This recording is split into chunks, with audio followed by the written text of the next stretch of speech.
Good morning, ladies and gentlemen. Welcome again to this week's episode of the Hardwood Nations podcast. It's your boy CL Anthony and my little white buddy Bryce Ward. What's going on, Bryce? Not much. What's going on, man? Not much, man. Stayed up late last night. We had some fireworks. We'll get into it a little later. hmm So, on this week's episode, we're going to talk about the Kemba Walker trade this week. What's going on with Dallas? Our thoughts on Game 7 between the Milwaukee Bucks and Brooklyn Nets from last night. Our predictions for Game 7 today between the Atlanta Hawks and the Philadelphia 76ers. And then we're going to do a brief preview of the Western Conference Finals featuring the Phoenix Suns and the Los Angeles Clippers, what will tip off today as well. All right, Bryce, let's get into it. Kemba Walker got traded from Boston earlier in the week. What are your immediate thoughts on this trade? Um, well, Boston's had some major shakeups this season or this off season already since they exited the playoffs, and so this doesn't really come as too big of a surprise. Me and you have talked about this. It seems like Kimba is probably like the odd piece out that they could actually maybe get some value back for. And it seems like they went the route of, you know, not such an immediate turnaround on talent. I think they got it was like some money dump, and they got like a future draft pick. And who else did they get in the trade though? The actual They got player, Al Horford back from Oklahoma right? City. Right. Which is a good fit for him. He's been there. He's actually played with a few of these guys, I think, early on in their career. Nice veteran presence for the locker room, and can still perform in limited minutes. So I think it was a good move for Boston. Kimba wasn't quite the right fit there, I didn't think. So we'll see when. I mean, he'll have all the opportunity if he stays in OKC. If they keep him, they don't flip him for anything. He should have all the time and ball in his hands that he needs to perform the way he wants, I guess. So it's probably a good move for both of them. I don't know if it's anything Kimba wanted, but if I'm Boston, I'm not like devastated by this move. I actually kind of like it for them. Yeah, what Boston did, like you said, they cleared cap space. They got a few more draft picks. I can't remember the years off the top of my head, but they're going to go with the guys they have. They're going to go with Jalen Brown. They're going to go with Jason Tatum. They still need another ball handler. And then bringing in Al Horford is a good calming presence for those young guys. So Boston is saying, hey, this is the talent that we have. We're going to develop it, and we're going to try to go get it. So I like it. I guess I'm a little shocked that Kemba didn't work out in Boston, even though he had a similar game to Kyrie, and they were trying to move away from that. But I'm a little shocked that it didn't work in Boston. But injuries had a deal to play with that as well. Um, but yeah, hmm we'll see what happens going forward. The first big trade, I mean, technically it's not the off season, but the first big trade that's going to impact next year. And I believe OKC may work with Kemba and actually find a home with him. Um, if you're rebuilding a franchise, you don't start with a player of his level because he's just a smallish point guard. He can be explosive, but that's not what you build around in today's game. So I'm pretty sure they're going to find a home for him because he'll fit with a couple of contenders out there. Um, so for our next main topic, the Dallas Mavericks were in the news a lot this week. We had Donnie Nelson working in the front office for 24 years step down. Then the next day we had Rick Carlisle step down. And both moves came after reports of Porzingis not knowing what his role was with the team, and then also reports that Luca was upset with the front office. What in the hell is going on in Dallas? Well, it's odd because you really don't hear about a lot of drama or things coming out of Dallas. I mean, traditionally, I can't remembering hearing about like odd stuff like this going on ever. So it's very surprising. The only, uh, I guess, silver lining for me is if I was a Dallas fan, like I like Dallas. I'm just like, they're not my team. So I still like to see them do well and everything. But the only silver lining would be that they did get Dirk to come in and at least in the meantime help with some decision making and help Cuban kind of keep the ship straight until they have the right personnel. And he'll probably have a say in who they hire, to make sure things don't go too crazy. Because I mean, those are two staples of your management gone. Like, how long have those guys been there? Like 20 some years or like a long time, right? Yeah, Donnie Nelson was there for 24 years. Rick Carlisle has been there, I believe, 13 or 14 or 15 years, somewhere in that area. Yeah. So to have those guys leave, to have Porzingis say what he did, Luca, I feel like more specifically had a problem just from the little bit I've read, not necessarily with the front office, because I think he got along with Cuban and this other guy, not Don. Um, and for whatever reason, I guess he didn't get along with Carlisle. And in turn, what's the guy's name? Donnie?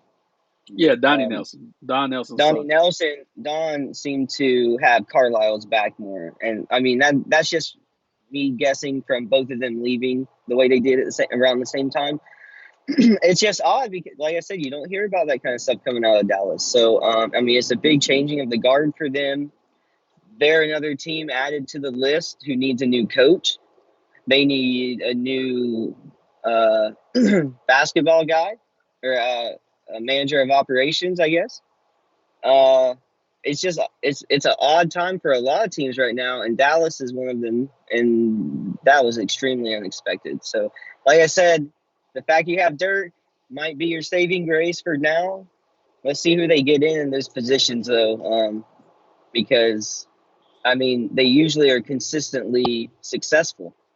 Let's see what they do with Porzingis, who, when healthy, could be like the X factor or is the X factor for that team. So they like a lot of teams have question marks. We're going into an odd off season based off an odd playoff performance by some of these teams too. I mean, everything is kind of odd this year compared to the last 10 to 15 years of basketball we've done. So lot of question marks for a lot of the league.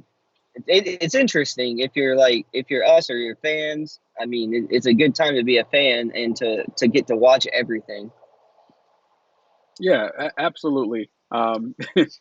The winds of change are flowing through the It's NBA wild. right now. I would definitely say that. But with all that said about Dallas, we both have an affinity to Dirk. Kudos to Dirk because outside of ownership, he's the most powerful man in that organization right now. He's going to help find a president of basketball operations and head coach. So kudos to Dirk for that. At least there's still some loyalty there between himself and Mark Cuban, the owner of the team. All right. Yep. So for our next main topic of the day, shenanigans last night between the Milwaukee Bucks and the Brooklyn Nets. Before we make this deep dive, I just want to say congratulations to the Milwaukee Bucks. They did the impossible. They won a game 7 on the road. But with that said, how bad of a loss is this for Brooklyn? um, I'm I'm more lenient with this loss than you are based on like how we were talking earlier in the week. Um, to me, the injuries are the are the issue for me. I'm lenient because of that. Yeah, Durant put on a performance a couple nights ago and won them the game. And had he been 2 inches back last night, he would have pulled it off again. I'll say this: Durant is the best. I think the best scorer in the NBA, and to me, this being Brooklyn's first full year built the way they are, they threw Harden in at the deadline or around the trade deadline. Um, they've had people hurt off and on, which with their star lineup, I guess can kind of be a little expected. But I feel like they have an out this season. It's their first full season together, which a lot of teams, I know for them it's championship or bust, but a lot of teams, even with the right talent, can't do that the first year. I mean, the Heat couldn't do it the first year. They had LeBron James, Chris Bosh, and Dwayne Wade. It's just a hard thing to do your first year. You throw injuries on top of that, and then you look at how far they made it. They made it to the game 7 to go to the conference finals, and they lost in overtime. And like I said, had Durant just been like 2 inches back, it's game over. So to me, it's not a loss. To me, it's like, okay, well, now we know for sure where we can. This should be our bottom next year. This should be our floor. If we're healthy or even close to healthy, we can't regress past this point. But to me, this is like your first year together. It's like a setting the bar. So I feel a little more lenient towards them.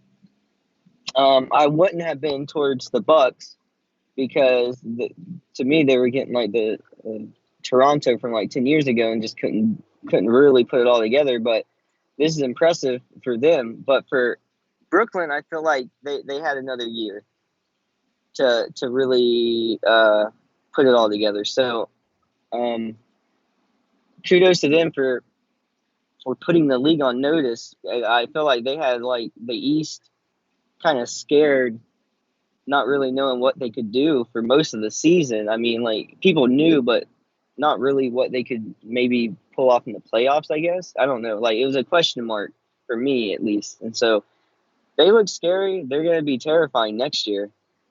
So I feel fine. I don't really look down on them for losing this game or think they're like not as good as they could have been. I think for what they had on the court, they were impressive. They're failures, and this is why I say that. The last few years in the NBA, the super teams, I'm going to name them for you. Excuse me. You had this team. You had the Heat, and you're correct with the 2011 team. You had the Celtics in 2008. I'll even go back to the Rockets in 1996 and the Lakers in 2004. Okay. So let me read the playoff results for that. The 96-97 Rockets, they lost in the conference finals. The 2004 Lakers, they lost in the NBA finals. The 2011 Heat, they lost in the NBA finals. The 2008 Celtics, every series they played was a 7 game series until they won the championship in 2008. This team failed because they didn't even make it to the conference finals.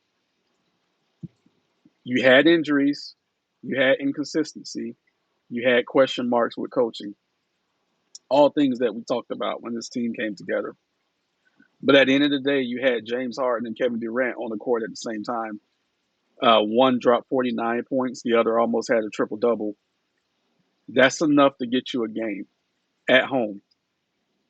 And you're correct about that shot that Kevin Durant made, with barely like a millimeter of his foot on the line, which would have gave him a 3 versus a 2. Mm-hmm. My argument would be it shouldn't have came down to that shot, and it definitely shouldn't have came down to overtime.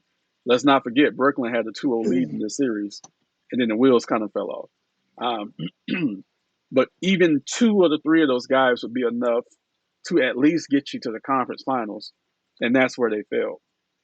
So kudos to Milwaukee because they didn't like bow down to the Nets. They were vigilant, and even the Bucks didn't play a great game yesterday. They really didn't.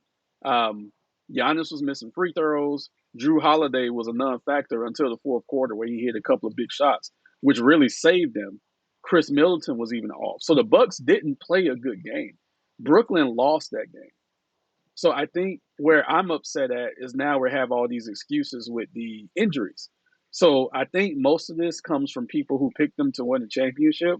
So now they're like, okay, well they were injured, so this is why they didn't win. But let's say, what if it was LeBron James on that team? Because you mentioned the 2011 Miami Heat team, they got killed, absolutely destroyed when they didn't make it. Didn't win the championship. Hell, they got destroyed this year. So I think the same thing goes with Brooklyn. You got to be fair. So for all these people that picked them to win the championship, and now they want to fall back on injuries, to I guess save their pride, that's bullshit. This is absolute bullshit. This team should have got to the conference finals at least with Kevin Durant and James Harden. If you're hurt, don't play. That's Mm. that's it. If I guess, and see, that's the problem with like speaking on some like fans' opinions because they're they're narrow minded. Some of them, like in terms of how they see their team. So, well, you brought up, yeah.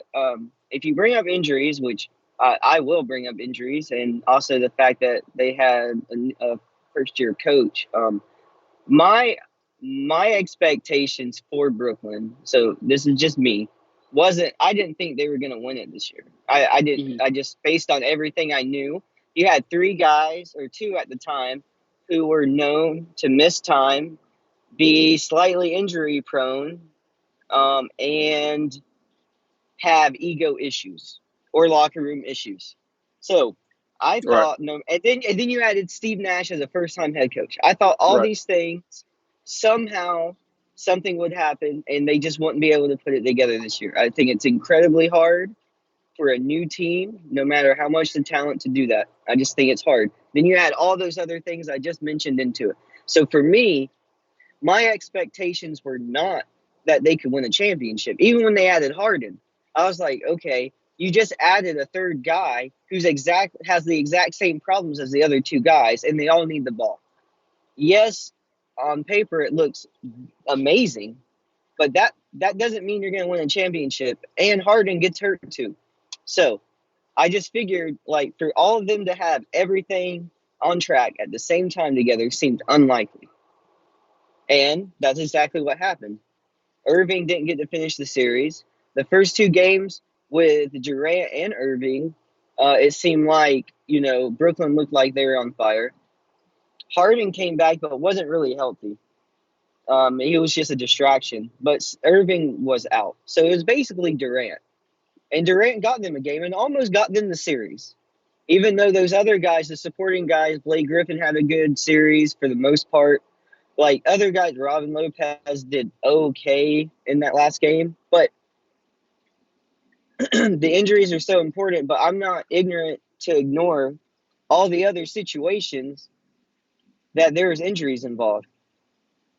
Um, I mean, how many times Golden State been hurt? Like when Cleveland beat them, who was out or who was hurt for those games? Even though they don't really talk about it anymore. No, I believe Um, they were. I believe they were fairly healthy. I think Steph had ankle issue, but he was playing. No, that was an but I mean, incredible this performance happens a by lot. Cleveland. Where I mean, I could talk about it right now, like Phoenix. I could, even though they have upset or not upset, but they've beaten every team they played. If you wanted to, you could point out that LA didn't have AD. You could point out that Denver didn't have um, not Donovan Mitchell, but I'm so bad at that with him. Who? Jamal Murray. Yeah. I'm so sorry, Jamal Murray. And I mean, this next series, you could argue that they don't have Kawhi if they win. I'm just saying, like, it happens so much. If the Brooklyn fans want to, yell that they're going to win a championship all year and then cry about the injuries, and they have to acknowledge all the other injuries. You know what I mean? It's like Yeah, I'm I not get going it. to sit here and say Brooklyn gets an out because of injuries and did not acknowledge the rest. I mean, you can win a championship because the other team's hurt. You still won a championship. I Yeah, don't care. But I think with all these things, I didn't have the expectation they were going to win the championship. So in my eyes, it wasn't a bust. I get the argument that it was a bust, but depending on the expectations, and I thought the Brooklyn fans were nuts to think they were going to win it this year, even though they had all the talent in the world to do it. it So was a I guess bust. that's why the opinions are, that's why I have my Yeah, opinion. and it was not necessarily the fans. I didn't see the excuses from the fans. I saw the excuses from other media members. That's where I saw all the excuses from. I didn't see it necessarily from the fans.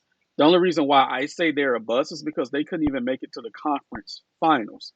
All the other super teams I listed, even when they lost in the NBA Finals.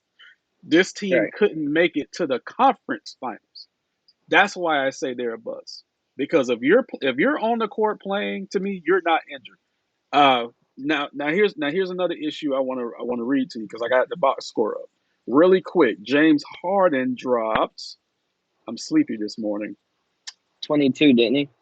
He did 22, 8, and 9 to go along with Kevin Durant's 48, 6, and 9.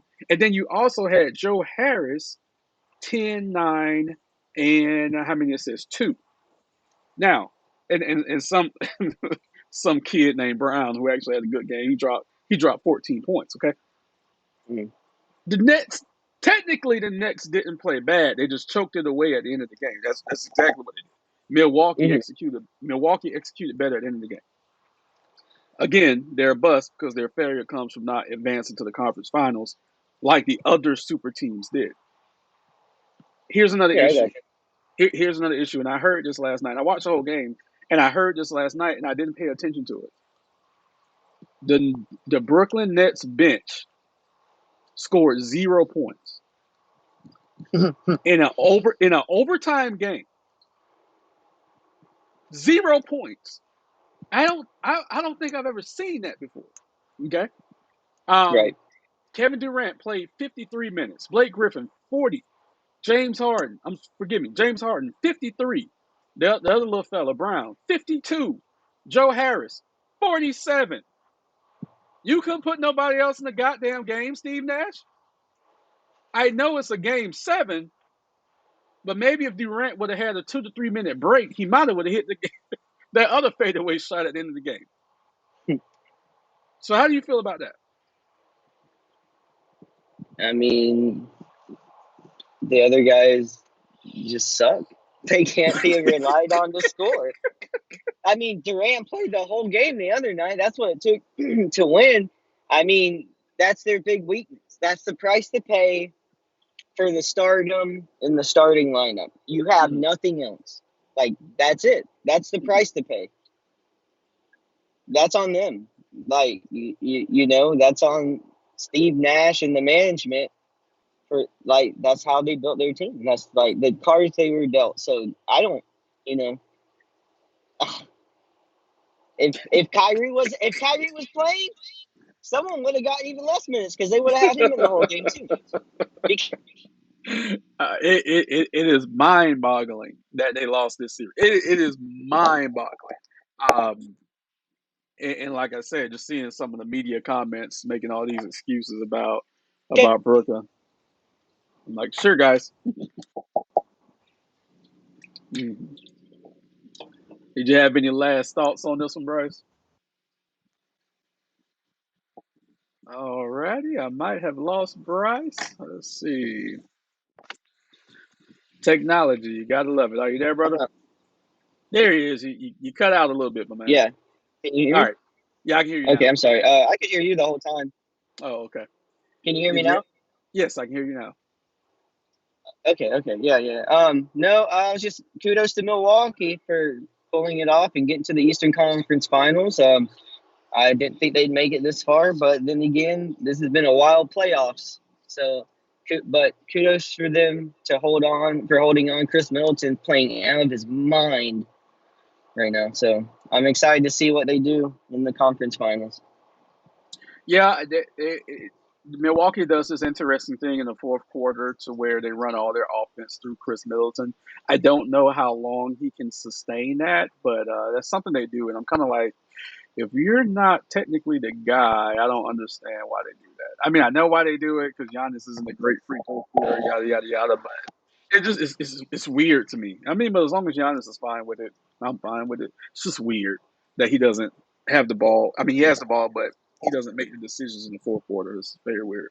All right, another game 7 tonight. The Hawks at Philly. Atlanta blew a chance in game 6 where they should have closed it out at home. Um, do you think now Philly takes the series at home? Every part of me wants to say yes, Hmm. but just for the pure like fact that things keep seeming to go in a different direction in this playoffs. Just because of that, I'm gonna pick Atlanta.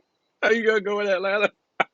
Every ounce of me is saying that Philly wins this game, but just for the pick, I'm just gonna say Atlanta. Just because Trey Young,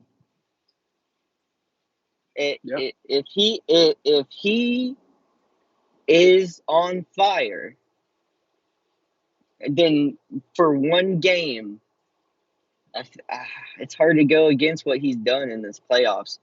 Like I keep being wrong about Phoenix. I'm not gonna bet against them anymore. This Atlanta team keeps surprising me. And Philly's been playing good, but there's something about this Atlanta team that's surprising me. And for this last game, just for the hell of it, even though they blew this last game, and Philly should come back and win this series or win this game, and I'm gonna pick Atlanta. I'm going with Philly. Um, it's a sad pick to me because Atlanta's been playing so well, and I hate to see them go, but I'm going with Philly. Philly big boyed them last game in the second half, and Atlanta was shook after having an early 15-point lead. They were shook. Philly roared back, so I think Philly has the recipe now. Um, I think they're going to get it. Embiid's not happy, especially with the way he's been officiated. Um, Hmm. and I think Ben Simmons will play better at home.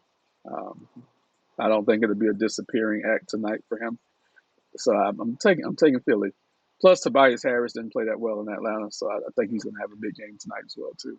So yeah, I got I think it's the smart pick, honestly, and I think Philly and Milwaukee will be a better series. So I just for the hell of it is why I picked Atlanta. But I think you're right about all those things. yeah. I think I say this a lot. We saw it with the Clippers how they wrapped up their series at home in Game Six. You have to wrap it up at home in Game Six. You cannot let that team get to Game Seven. That's where Milwaukee was a little different. Um, because Yep. Brooklyn couldn't close it out in Game Six, but excuse me, Atlanta had a huge opportunity and blew it in Game Six. So I think Philly. I don't think we're going to see two teams lose a Game Seven in the same like playoff year. It's not going to happen. Two home teams lose a Game Seven. That just doesn't happen. So I I got didn't think it Philly. was gonna happen last night. That's another reason I'm like, shit's just so wild right now. Yeah, as well. All right, and for our final topic of the day, the Phoenix Suns and the Los Angeles Clippers are in the Western Conference Finals. Game one is this afternoon. Chris Paul will not be playing due to health and safety protocols. Kawhi still has a bum knee. Mhm. Who do you think takes this series and advances to the 2021? I'm about to say 2011. They either on my mind. The 2021 NBA Finals. Devin Booker and the Phoenix Suns. He's going with Book. I, we've held them high all year, but I betted against them in every round of the playoffs. No Chris Paul, no Kawhi, evens it out more. My money's on Phoenix and Devin Booker. They already don't like each other. You saw the incident earlier in the year when Devin Yeah, Booker yelled at Paul George. I can't they say it, called it. but this. I said he called him a soft ass bitch or something. Yeah. No, well, I can't. I thought he said. I thought he called him as something else too, but that's Did why I he? couldn't say it. I Oh, thought. okay. I thought, but maybe not. But either way, oh man, and Paul George is playing great right now with Kawhi out. Did you see what the other guy on what's his name on the Clippers? He dropped like 40 points. Yeah, little fella, man. Yeah. Yeah, I was like, what is this? They were all But he, celebrating in the back room, dumping water or champagne on themselves or something. And Kawhi's in the back, like trying to avoid getting wet, like look, sitting there just by himself. he dropped 39 points on a fake defensive player of the year, Rudy Gobert. So don't get me started on that. but but yeah, the little fella had a game. So Who's your uh, pick? Phoenix. I've picked Phoenix in every round. I said I thought Denver would give them some problems if Aaron Gordon would have stepped up, but no, I'm riding. I'm riding with Phoenix. Yeah, I know Aaron Gordon, right? Yeah. I Look, knew I knew that shit wasn't gonna happen. Orlando had a good time last week with that one. Um, Oh yeah. but I'm riding with Phoenix. Chris Paul is going to be out for game one. They don't know about game two as of yet. I know we talked earlier in the week about the NBA's hypocrisy with Chris Paul, with the handling of this situation versus how they handle the LeBron James situation. I know we talked about that, which is absolute bullshit because Chris Paul should be playing. Um, Yeah. just, well, I mean, we both agree with that, right? Yeah. Have I'm not surprised, but yeah, we agree. Have they said more about the extent of the ACL injury for Kawhi? Was it a Well, tear? they were thinking it was an ACL, but the last update I saw, it was just a knee sprain because they said the knee was swelled Mm, so much they couldn't tell if it was an ACL, but they thought it was. But the last oof. thing I heard was a knee sprain. So it's up in the air. They say he's going to miss this whole series. They say he's not going to travel with the team right now because Mm, Phoenix actually has home court advantage. So I think Kawhi's going to be out this whole series. Um, they're going to be real vague with him because you know how he is. They're going to be real vague yeah. with that. I'm picking Phoenix. I think the Clippers are going to be a little tired. Um, I think they're going to be a little tired. I think Milwaukee's going to be tired too going into the conference finals, but they're going to have a few days off. But the Clippers are going to be a little tired. I do think it's going to be a tough series because Paul George is going to be the primary defender for Devin Booker. So it's going to be tough because he has a little more weight than Booker does, and he's about an inch taller. So it's going to be hard on Book, especially without Chris Paul for Game One to get him some easy looks. So it's going to Booker's be a gonna tough. drop 50. It's going to be a tough series. So he ain't dropping 50 on Paul George, bro. All right, he's I'll, gonna drop 60 now. I'll tell you that right now. He dropping 50 on Paul George. Paul George is still a Devin, good defender. Devin Booker's gonna drop 80 tonight, like Kobe. I got Phoenix in a tough series that may go 7 games. I think the Clippers are gonna run out of a little gas. Um, so yeah, I'm riding the Suns train. The first basketball team I liked as a kid was the Phoenix Suns. Um, my favorite player is a minority owner of the team now, so he's enjoying himself. I'm enjoying it. Hmm. Um, yeah, uh, kudos to Charles, man. Kudos to Charles. I They don't think it will happen, but could you imagine if we get a Suns Atlanta Hawks finals? if that happens, I might consider taking a trip to Phoenix because that town will win the championship. That town will be rocking. They've only been to 2 championships. One time in the '60s, they lost. I'm sorry, the '70s, I believe they lost to the Celtics. The other time was in '93 when Charles was there, and they lost a heartbreaker to the Bulls. Um, dude, that town's gonna be rocking. It's Oh kind of yeah. like when Cleveland beat Golden State. Dude, Phoenix is gonna be rocking, bro. Um, wow. So yeah, goosebumps. But yeah, I hey, you think Trey might move him to the conference? I'm sorry, to the conference finals. So I don't think even if the Hawks beat Sixers today, they're not going to get by Milwaukee though. No, I don't think Yeah, so. yeah, no, no. And no disrespect to Atlanta or Trey Young, but that wouldn't happen. But it would be wild. Look, the Mi- NBA would go ahead. Sorry, Milwaukee has like the tools to beat Atlanta. Oh yeah, no, Like they I have was the gonna. defensive stoppers that they would need and everything. I think that they'd match up too well. But go ahead. Mhm. No, I was just gonna say the NBA wouldn't let that happen anyway. There'd be a lot of shenanigans going on. Boy, man. Giannis cakewalk into the finals if they had to play against Atlanta. You know, Mhm. so all right, ladies and gentlemen, that's going to be it for this week's episode of the Hardwood Nations podcast. Please like, subscribe, and share our content. Visit the hardwoodnation.net for your latest NBA news and updates, as well as this podcast.